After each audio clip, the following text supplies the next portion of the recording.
اللہ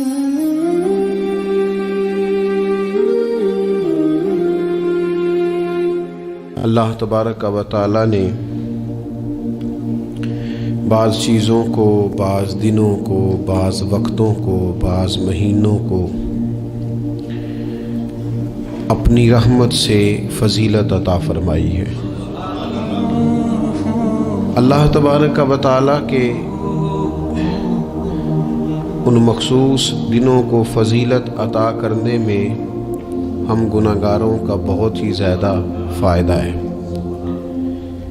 جب کچھ چیزیں فضیلت مآب ہو جاتی ہیں، ان کی عظمت بڑھ جاتی ہے، تو اللہ کے بندوں کو کم وقت میں زیادہ نفع کمانے کا موقع نصیب آتا ہے۔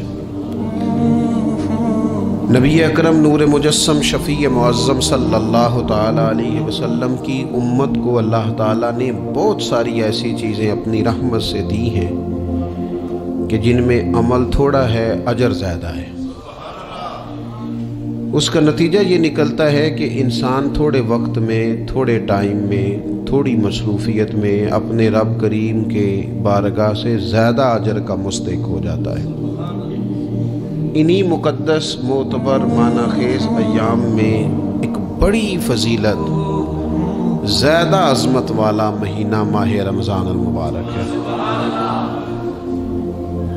قرآن مجید نے صراحت کے ساتھ اس ماہ مقدس کا نام لیا ہے۔ کیا معنی ہے؟ یہ وہ مقدس مہینہ ہے جس کا میرے رب کریم نے نام لیا ہے، اللہ نے نام لیا ہے۔ شہر رمضان الذی انزل فیہ القرآن، فرمایا رمضان کا وہ مقدس مہینہ ہے جس میں اللہ نے قرآن نازل فرمایا ہے۔ اس ماہ نور، ماہ سرور کا نام نامی اللہ تعالیٰ نے قرآن مجید کے اندر ذکر فرمایا۔ حضرت سلمان فارسی رضی اللہ تعالیٰ عنہ ارشاد فرماتے ہیں کہ شعبان المعظم کا آخری دن تھا، اگلے دن رمضان شروع ہونے والا تھا کہ رسول پاک علیہ السلام نے ہمیں رمضان کی فضیلت پر خطبہ ارشاد فرمایا۔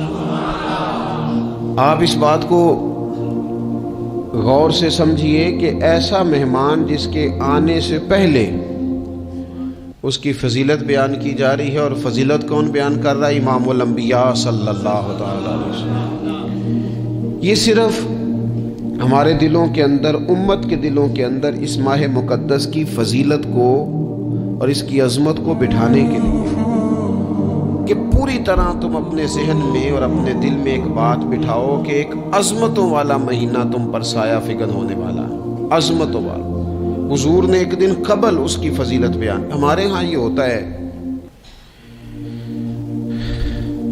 کہ ہم کسی چیز کی اہمیت کو لیتے ہیں لیکن سمجھتے ہیں کہ یہ کوئی روٹین ورک ہے، یعنی نارملی ہر سال رمضان شریف آتا ہے، اپنے وقت کے حساب سے چاند بدلتا ہے اور اپنے وقت پر رمضان شریف آ جاتا ہے۔ ہم سمجھتے ہیں کہ یہ مطلب روٹین کا ایک معاملہ ہے، ایک روٹین کی چیز ہے۔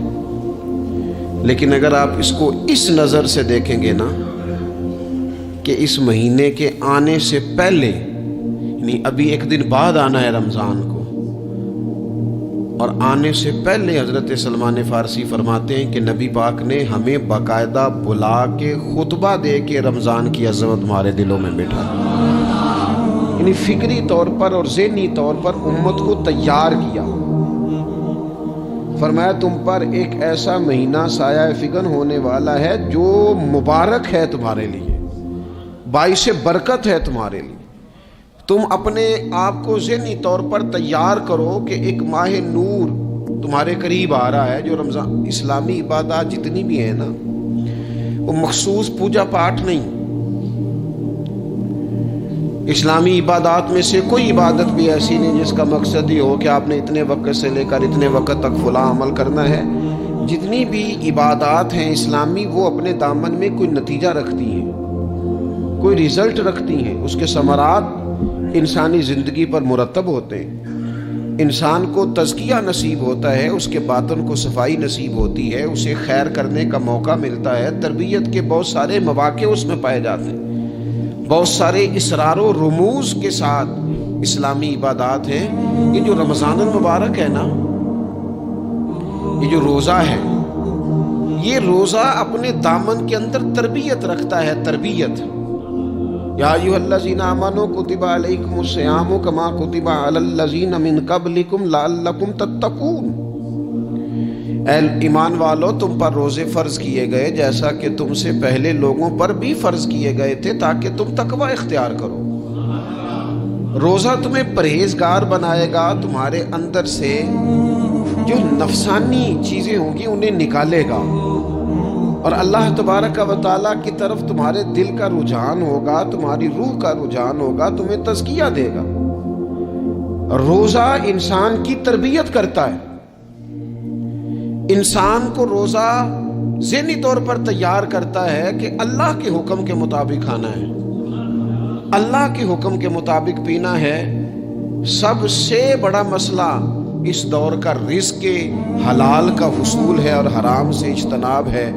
تو روزہ ہمیں یہ سبق پڑھاتا ہے کہ ہم وہی کھائیں گے اور اسی وقت کھائیں گے جو کھانے کا ہمیں ہمارے رب نے حکم ارشاد فرمایا ہے، اور جس سے اللہ رسول منع کر دیں گے جتنی مرضی چمک دمک اپنے دامن میں رکھے، جتنی مرضی، لیکن ہم وہی لیں گے جو ہمارے لیے جائز ہے۔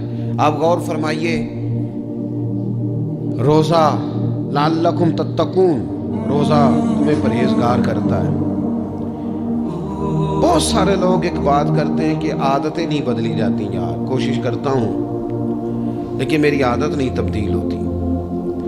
میں آپ کو ایک رائے دینے لگا ہوں، مشورہ دینے لگا ہوں، میں آپ سے یہ عرض کرنے لگا ہوں کہ موقع آیا ہے رمضان شریف کا۔ رمضان میں نا بندہ روٹین میں اپنی عادتیں بدلتا ہے۔ کسی کو سویرے 7 بجے کھانے کی عادت ہے، کسی کو 9 بجے کھانے کی عادت ہے، کوئی صبح ناشتہ نہیں کرتا، دوپہر میں ہی کھاتا ہے۔ لیکن رمضان آیا تو عادت بدل گئی، 7 بجے والا بھی نہیں کھا رہا، 9 بجے والا بھی نہیں کھا رہا، دوپہر والا بھی نہیں کھا رہا، سارے سحری میں کھا رہے ہیں۔ عادت بدل گئی، بالکل طبیعت بدل گئی، روٹین چینج ہو گئی۔ کوئی اٹھ رہا تھا صبح فجر میں، اللہ کی توفیق سے اللہ تعالیٰ معاف فرمائے تو کچھ ایسے بھی تھے جو 9-10 بجے اٹھ رہے تھے، کچھ الحمدللہ فجر پڑھ کے چلو کسی وجہ سے پھر سو گئے، 10-11 بجے اٹھ رہے تھے، روٹین بدلی ہوئی تھی۔ رمضان آیا تو بدل گئی، سارے سحری میں اٹھ رہے ہیں، تہجد کے وقت سب کی آنکھ کھول رہی ہے، بالکل روٹین بدل گئی، حالات بدل گئے، معاملات تبدیل ہو گئے، اوقات تبدیل ہو گئے، دفاتر کے ٹائم تبدیل ہوئے، اسکولوں کے نظام تبدیل ہوئے، مدارس کے اوقات تبدیل ہوئے، ہر چیز کے اندر تبدیلی آئی۔ معنی کیا ہے کہ اللہ نے تمہیں موقع دیا ہے کہ عادتیں بدلی جا سکتی ہیں، اپنے آپ کو تبدیل کیا جا سکتا ہے، لائف سٹائل کو چینج کیا جا سکتا ہے۔ یہ موقع آیا ہے، ایک مہینہ ہے پورا، 2-3 دن 4 دن آپ کی روٹین بگڑ جائے نا سونے کی، یعنی روٹین سے ہٹ کے آپ سونا جاگنا شروع کر دیں تو پھر وہی روٹین بن جاتی ہے، پھر اسی ترتیب سے انسان سارے کام کرتا ہے۔ تو رمضان میں روٹین چینج ہوگی، سارے تہجد میں اور سحری میں اٹھیں گے، تو اللہ کرے نا یہ روٹین قائم رہے۔ رمضان میں تو اٹھتے تھے سحری کرنے کے لیے، تو اللہ کرے روٹین بن جائے اور سارا سال اٹھے تہجد کی نماز ادا کرنے کے، اللہ کرے روٹین بن جائے، چیزیں تبدیل ہو جائیں۔ وہ لوگ جن کو ڈاکٹر کہہ رہے تھے کہ دوائی بھی کھانی ہے اور پرہیز بھی کرنا ہے، تو وہ کہہ رہے تھے جی دوائی کھانا تو آسان ہے، پرہیز کرنا مشکل ہے، تو بدلنے لگی ہے نا روٹین، آ گیا نا رمضان، پرہیز کا ٹائم شروع ہو گیا۔ لہذا بہترین فائدہ یہ ہوگا کہ رمضان میں پرہیز ہوگی، ڈائٹ پلان بالکل بنایا جا سکتا ہے، اس میں چیزوں کو بالکل مرتب کیا جا سکتا ہے۔ تو رمضان شریف کے آنے سے پہلے ذہنی طور پر اپنی عادات کی تبدیلی کا پروگرام بنائیں، عادتیں بدل جایا کرتی ہیں۔ رسول کریم دنیا میں آئے وَيُزَكِّيكُمْ، حضور تزکیہ کرنے تو آئے ہیں، عادتیں بدلنے تو تشریف لائے ہیں۔ نبی پاک نے صفائی ستھرائی کر دی، ساری ناپاک چیزوں کو نکال دیا۔ تو روٹین دیکھیں کہ رمضان میں تقوی کے حصول کے لیے اپنی عادات کو تبدیل کرنا ہے، اور اس کے لیے ذہنی طور پر اپنے آپ کو تیار کریں۔ وہ جو کہتے ہیں بچے سویرے نہیں اٹھتے، وہ روٹین بنا لیں، یہ موقع آیا ہے، ابھی سے ارادہ کر لیں کہ جناب ہم نے اس ترتیب سے اپنے گھر کو، ماحول کو، بچوں کو اس ترتیب سے ہم نے مرتب کرنا ہے چیزوں کو۔ یہ آپ ارادہ کریں، اللہ تعالیٰ مدد فرمائے گا۔